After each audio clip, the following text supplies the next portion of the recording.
सहारे में करिहा बाबूजी साथी सहारे में करिहा बाबूजी इंटर बीए पढ़ावा हमने साथी जो बनावला यही बात में हमारो विचार बाबूजी साथी सहारे में करिहा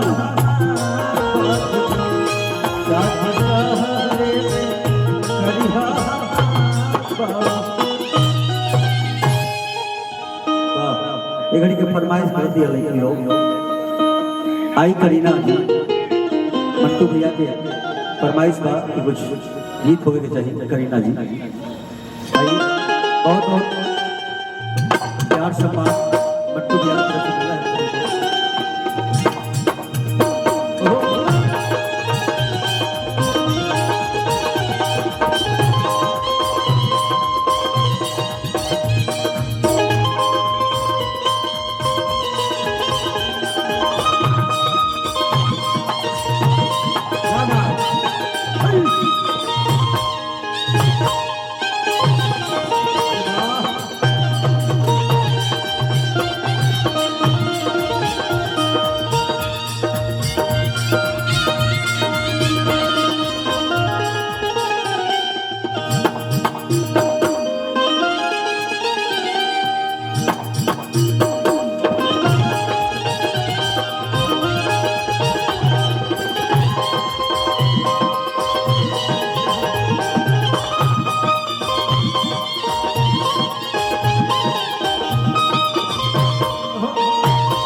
बहुत अच्छे से सुन रहे हैं आप सभी।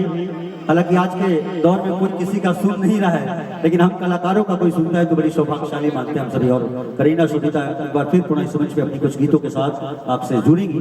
आइए एक बार ताली बजा दीजिए, एक बार ताली बजाकर आशीर्वाद दीजिए भाई। ऐसे ऐसे कलाकारों को तालियों से आशीर्वाद देनी चाहिए। और बहुत बहुत शुक्रगुजार मंटू भैया ये नतनी के आज अन्नप्राशन मौजूदगी के इस कार्यक्रम में हम सभी आज उपस्थित होकर खुशियां बांट रहे हैं।